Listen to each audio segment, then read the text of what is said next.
We now travel to the United Arab Emirates, a Middle Eastern country where most people follow Islam and observe strict dietary rules. Here, a Vietnamese-owned shop is introducing traditional banh or Vietnamese baguette sandwiches to local dinners. Now let's find out how this iconic Vietnamese street food has won over hearts and taste buds in the UAE.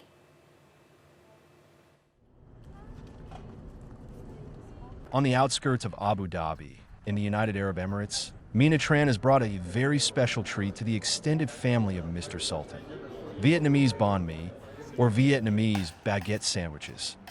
Because Muslims do not consume pork, Mina and the chef replaced it with lamb, chicken, and chicken liver pâté. All ingredients, from meat and vegetables to spices, strictly follow halal food standards. Even with these substitutions, Vietnamese banh mi was warmly welcomed.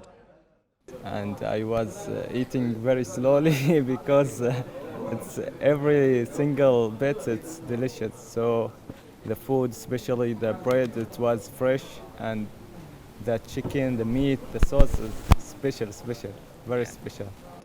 It's a little bit sugary, but at the same time there are spices that you can taste. So it matches, it's like mix of GCC countries flavor and Vietnamese flavor. When we were eating, I took a snap, and I sent it to my friends. I was like, you have to come eat it. I really hope to bring Vietnamese culture to international friends, especially here in the Middle East, so they can see how friendly, warm, and welcoming Vietnamese people are through our dishes and our cuisine.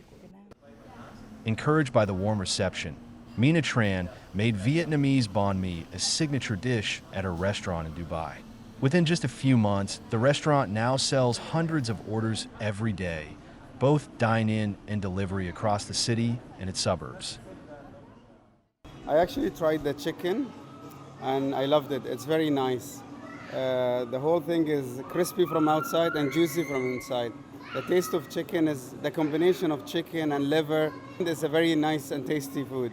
I love it. From banh mi in Vietnamese or sandwiches like this, people in the UAE will learn more about Vietnam's famous cuisine and beyond that, about Vietnamese culture. Phùng Anh, reporting for Vietnam Today from Dubai.